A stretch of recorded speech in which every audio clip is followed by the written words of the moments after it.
movies. Speaking of that. Most of us have something we are passionate about.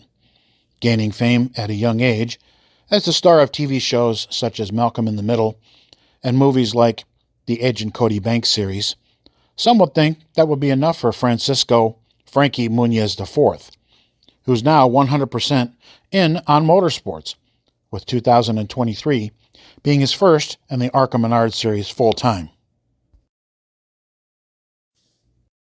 He was able to meet Dale Earnhardt before his untimely death in the 2001 Daytona 500. It's then that he started driving himself in the Toyota Celebrity Challenge Series and the Champ Car Atlantic Series. And I can't thank Frankie and the Red Jones team enough for letting me, get in their way, so to speak, this past Saturday for Muniz's first short track series event at the Berlin Raceway. The boyhood charm and charisma that endured him to TV and movie audiences worldwide is still intact. We had never met before, but I thoroughly enjoyed getting to know him and the team, and we feel you will as well. I don't know about you, but I remember where I was at when the direction of my life was formed, Michigan International Speedway, on August 23, 1974, when I saw Richard Petty's fire red and petty blue Dodge go screaming by. Since then, probably just like you, we've been hooked. From our first media gig at the tender age of 15 in 1983 with Grand National Scene, to printing our own Supercars Today magazine in the 1990s, hence our name. Nothing against our open wheel friends, but if it has fenders, our nosy nature wants to find out the who, the why, and the how. We don't necessarily interview these people, we have conversations. So please subscribe to our channel and hit that bell to be notified of new content every Tuesday at noon. Thanks for watching, and please like, comment on, and share these videos. Today on the program,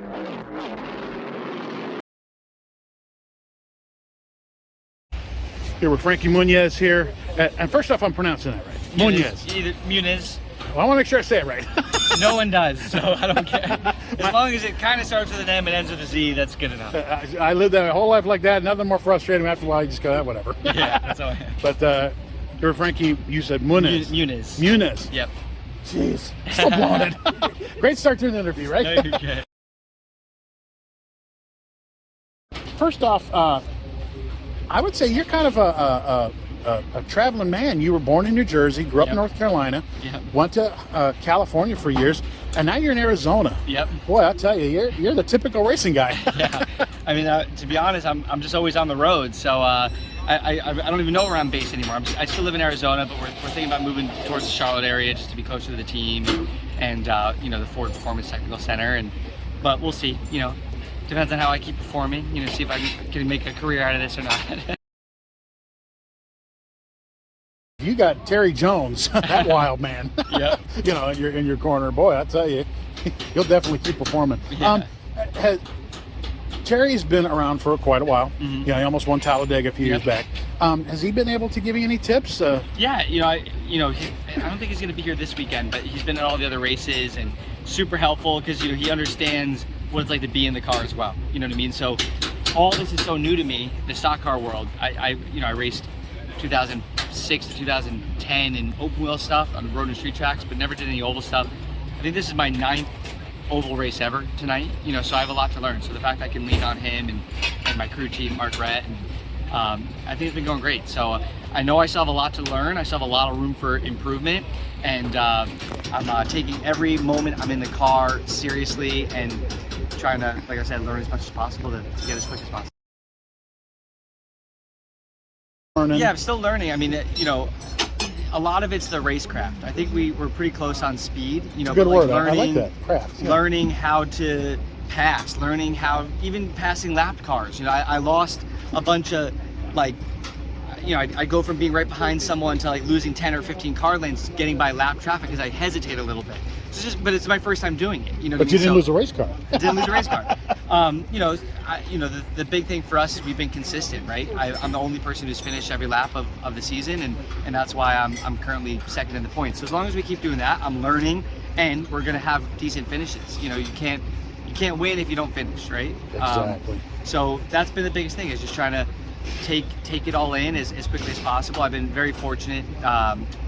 Ford Performance has given me a lot of time in the simulator. I was just in the simulator yesterday, preparing for today, and that helps me at least visually and mentally kind of be in the mindset to show up and hopefully go quick right away. But everywhere I've been is brand new. I've never raced here before. I know this is a really quirky kind of track, and very different than anywhere else we'll go, but I'm looking forward to it. I can't imagine your life. I mean, you've literally grown up in the spotlight. I mean, you literally grown up with eyes on you 24/7. Yeah. And I know I'm in the media, and I hate to sometimes claim it, that nasty word that begins with a P, and they got a lens in your face all the freaking time. Oh, the paparazzi. Oh my God, how do you deal with something like that? Without killing somebody. My whole life I've kind of dealt with it, right, since I was a kid. So it's just kind of how life is to me. The difference, I think, for me compared to someone else who would be entering their rookie year in stock cars is people probably wouldn't be watching them specifically, right?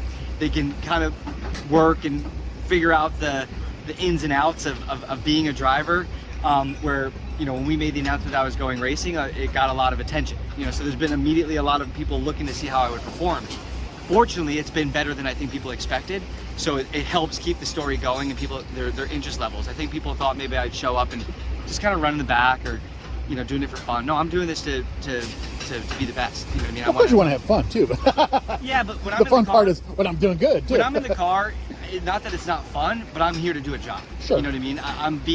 I'm racing against people and trying to beat people who, like, this is their lives, this is their career, this is, how they plan their future on going, is being in racing for a long time. So if I'm going to be competing against them, I've got to put in the same amount of time, effort, maybe even more, because I'm 37 and a rookie. You know what I mean? So no offense, but I'm sorry, Frankie Muniz, my stepdaughter's 26, so so you know what, the show she watched with Hillary Duff and all that, and thinking of you as 37, I'm like, oh my God, I'm so old.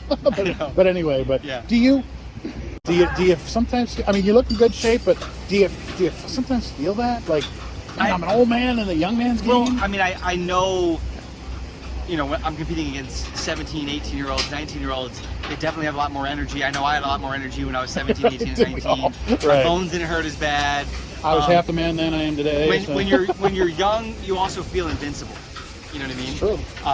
So that element, maybe they haven't hit a wall hard enough yet to knock some sense into to slow them down. Maybe I better not do that. What were you talking about earlier? Yeah. Maybe I better, watch how I'm doing this. So, I know in that sense, I think for my age, I know it's a lofty goal, but I would love to race in the Cup Series. I know everyone here probably says that, right? But, like, at 37, I've got to perform this year. I've got to move up the ladder next year if I'm going to happen.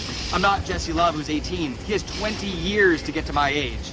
You know what I mean? So a lot can happen in 20 years. If I'm going to make it happen, I got to do it pretty quickly. So, but that's also helping motivate me. That's helping, keep me focused on taking advantage of the opportunity that I have every day I'm in the car. You know what I mean? I don't get it next year unless I do good this year. You know what I mean? So, and I know that. I guess you've dealt with something that a lot of these guys have not dealt with, is pressure and stress. I mean, they stick that camera in your face, and you got to know your lines. You got to, the director's yelling at me, the producer's going, "Oh my God, we're pouring money down the drain." Yeah. Well, can you apply that kind of concentration? I still get really nervous, obviously. Like, even as an actor. Shows you care. You know what I mean? I get nervous, but I am used to having to perform in that moment. You know what I mean? It's different, but I can take some of that and apply it for sure. But other than that, there's not much you can compare to the two careers I've had. So I don't know. We'll see. Looking back, who's your favorite actor you ever worked with? I mean, I just love this guy, girl. They taught me I so would say much. Bryan Cranston. I knew you. I wanted to know you were going to say that. No, he just he seems like a great amazing dude. guy, amazing actor. Terrific and, actor. You know, still the show ended 17 years ago. Yeah. And he still reaches out and checks Really? in and Okay. comes to the races. So it's Oh, he does. Okay, Yeah. great. Yeah, well, hey, Brian, there's some room on the court if you got any companies. for sure. Speaking of that, It says here that you worked with Cher. yeah, How in the world? How did that go? it was also it was a movie called Stuck on You, and throughout the movie they made a joke because Cher in real life has always dated a much younger people. So in the movie they're talking about, oh, you gotta meet my boyfriend, you gotta meet my boyfriend, and it cuts to me in bed with her, and I was like 17 at the time. So I can say I've been in bed with Cher. Well, a lot of guys can say that. Just kidding. I said that. People don't get mad at Frank. Speaking of companies, you got a lot of balls in the air. I think you still have the bit part here and there, I assume. What was that? You're still doing some acting here and there, if I'm not mistaken? I literally, not that to deter my seriousness of the racing, I literally just filmed a movie 3 days ago. I filmed it started the day after Charlotte and ended 2 days ago. So, wow. And it was probably one of the most intense roles I've ever played. The movie's called Renner, and Wow. I think it's going to be by far the best thing I've ever done. Wow. But now I'm back in race mode. I went to Charlotte yesterday, got in the simulator to switch my focus back here, and I feel ready.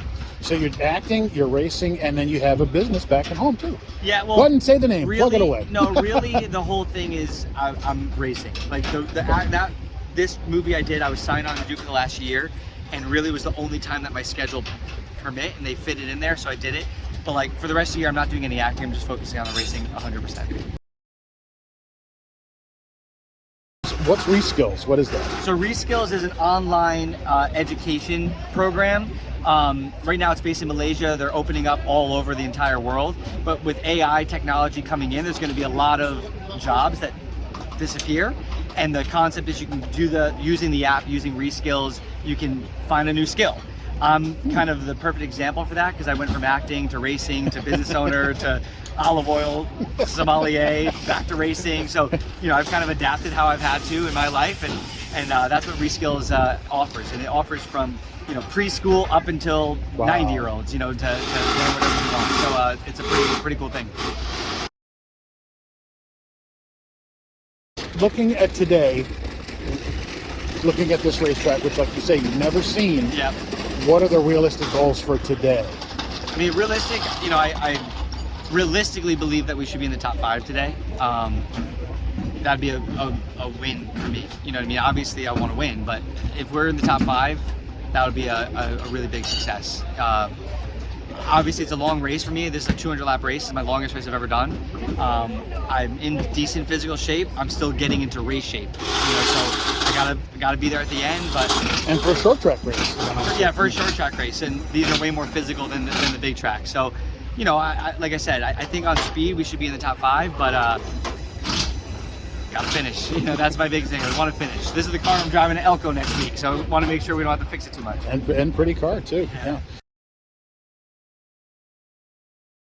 2023, what are the realistic goals for the season? What do you want to see when you take that last lap on the season?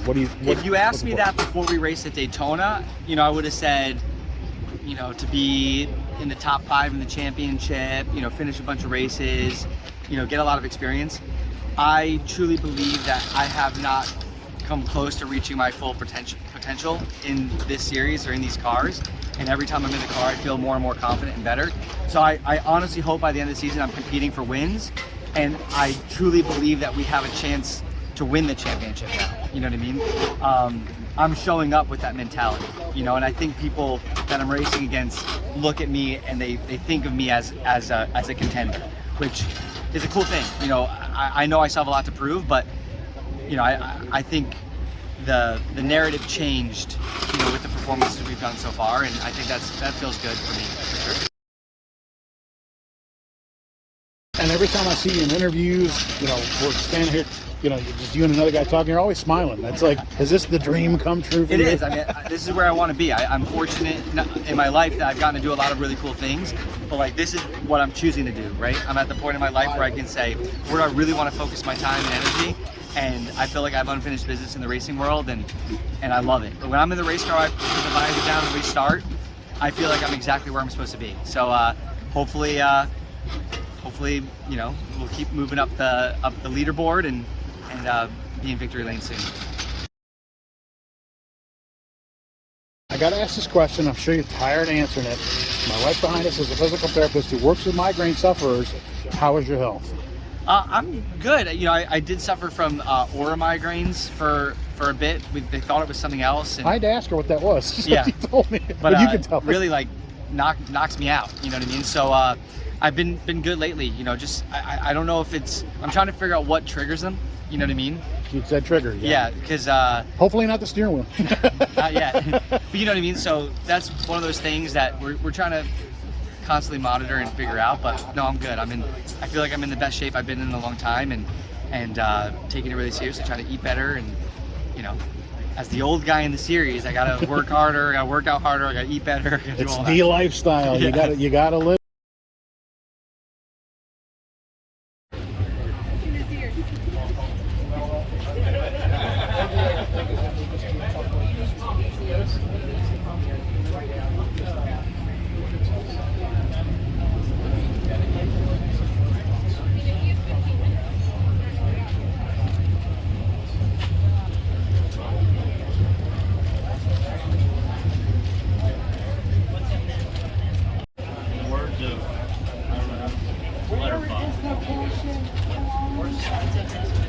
In the words of someone, let it rock.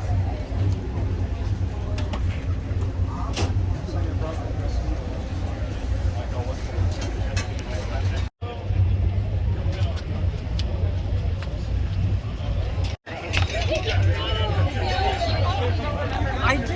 Oh my gosh! Oh my god. How's it going? Great! From my last racing career. Your winning days. That's amazing. Yeah, I live up here. How's it going? Yeah, good to see you. Yeah, I forgot my stock car race. After 14 years. You sign it? You want me to sign it? Oh, perfect. Let's do I it. make the sponsors happy.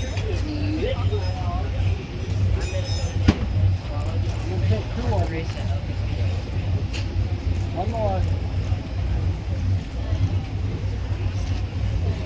Thank you. No problem.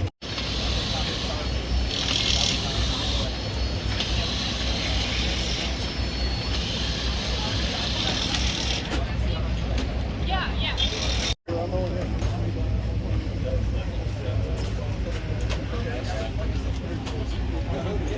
I'll put it back.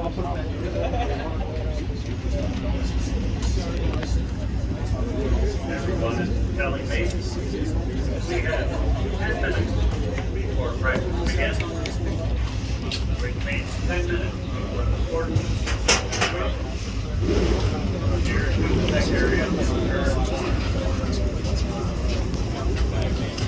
Fortunately, on the next limited lanes on that 430. I'm not sprint sharp set all the way, but it says what's box in it. Take those other ones, get that somewhere out of the way, you know, that over and all there you go, like this.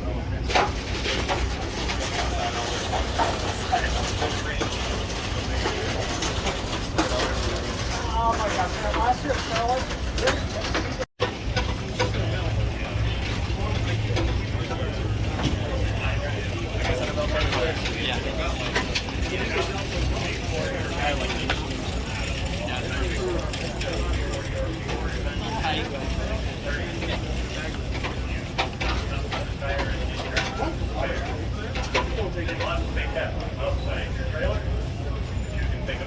Just prior to your meeting.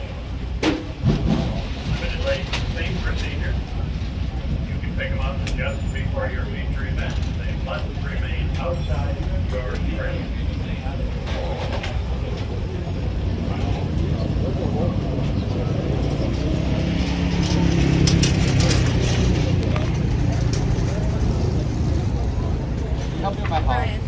Friday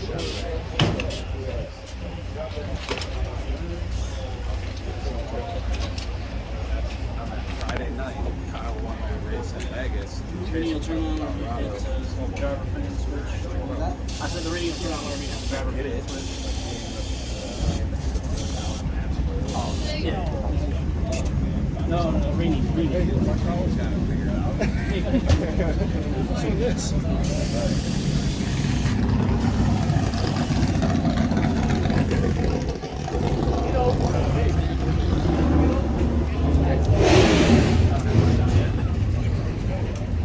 Copy.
So, first time at Berlin, what were your thoughts? I really enjoyed it, to be honest. Felt really good in practice. I think we ended up fourth, which I was really happy with.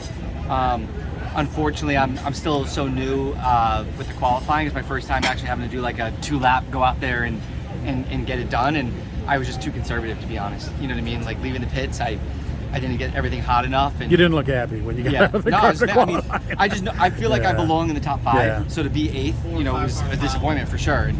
But that says a lot for kind of where what we've done this year. Is if I can be disappointed with an 8th, that means, you know, we're heading in the right direction. But obviously the race is really long. I think the car was really, really good. We did a lot of laps in practice. It was really good on the long run. Like, you know, once, you know, in that sense, like, hopefully we can get by some of the guys that I don't think should have outqualified me. I understand where you're going. Right. And you know, get where we can be racing for, you know, in the top. But then again, like I said, every day I'm in the car is a learning experience. I'm hard on myself. You know, I know I have to just accept what the result is, but at the same time, like, I want to get out of the car and feel like I did my best. And I got out of the car and I was like, man, I left a lot out there. You know what I mean? Well, but first time here, you know. Yeah, but we showed the speed in practice. You know what I mean?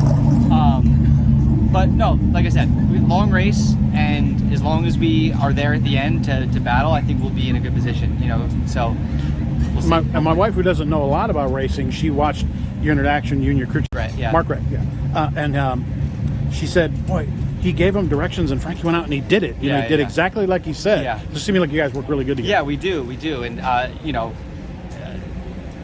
100%. I'm 100% confident with him and giving feedback, and the changes we've made were all great. You know, like I said, I'm disappointed in myself because that was a me situation out there on the track, having to just push harder, and I just kind of, I don't know. If you knew, you'd have done better, right? Yeah, exactly.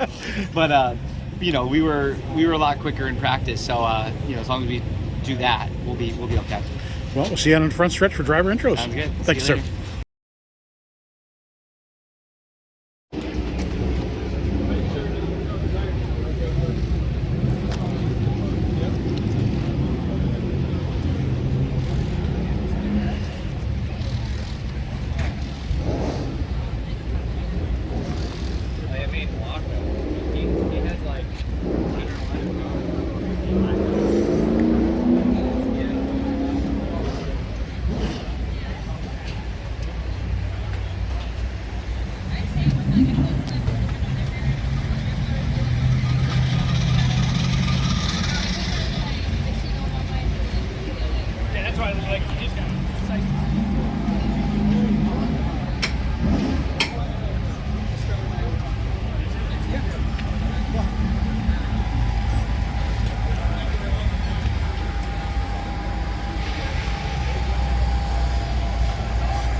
you kneel down over there? All right there, kneel down. Okay. All right. Thank you. Oh, you want with the number? That's why. Got it. That's what I kind of wanted to know. Remember we talked about that. Thank you very much. Have fun.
Driver from Denver, North Carolina goes next. Number 31, next one for Jim Goulet. Goulet, number 30.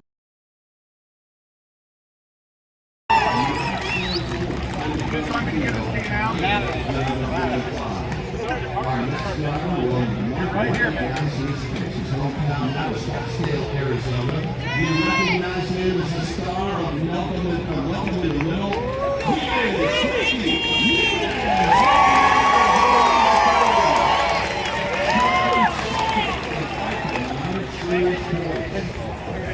All the way in opposition.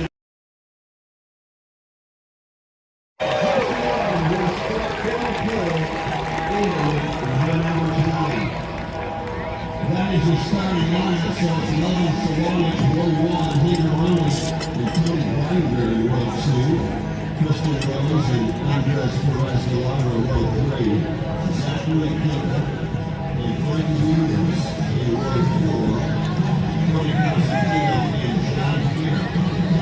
They go side by side in row number 5, 200 laps of racing. With the top caution for around lap 75, 125. That is the only time that they can have for every 5 or 6 tires on the outside of the road.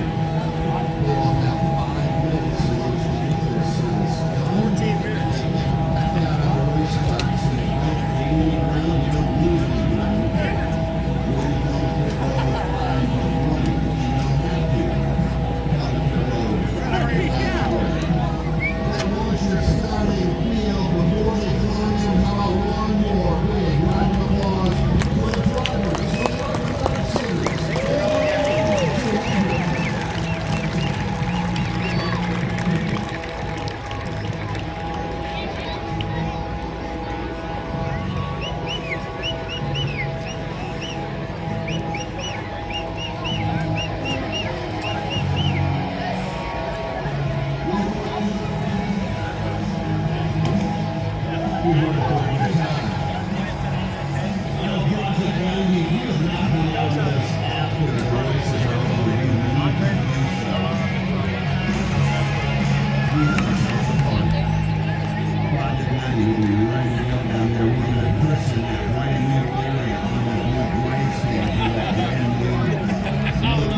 Fuck. Sliding down into the cockpit of that Ford as he gets ready to go for the very first.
Oh shoot, I'm so hooked up.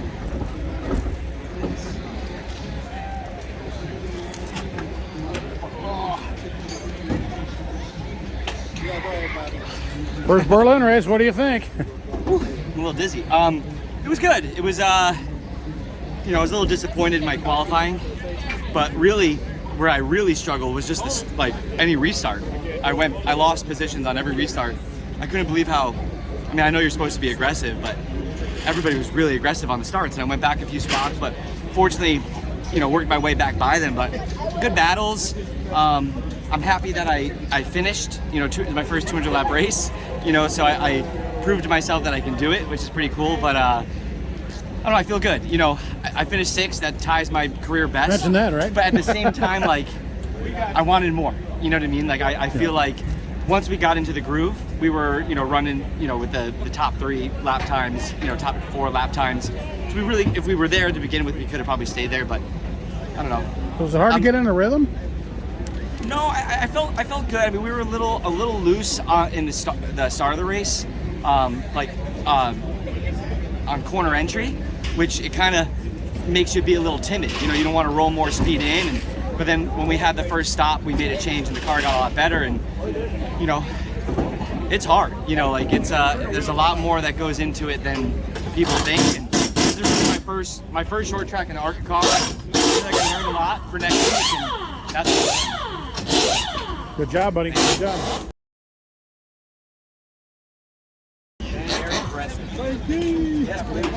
My mom is still up. Me and my mom watched Wonder Years, and then we watched Mother. She's got this stuff.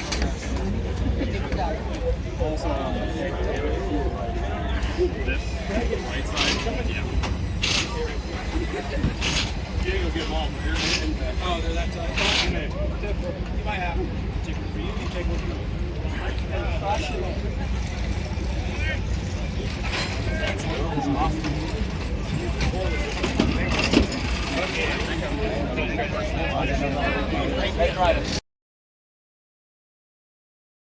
You will, man.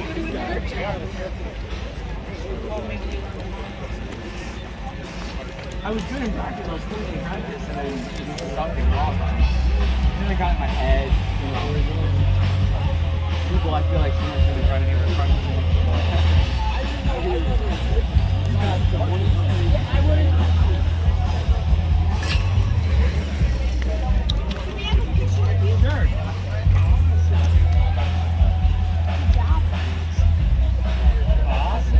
Thank you.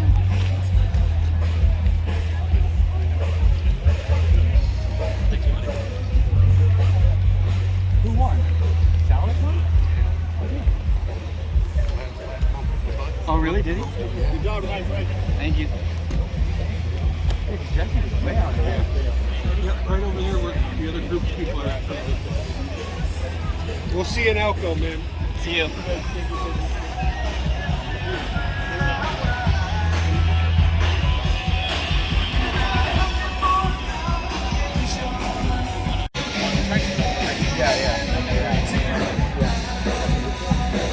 Where'd you end up? You? I did it at Boston. Yeah, exactly. That would have helped. You mind if I grab you for a second?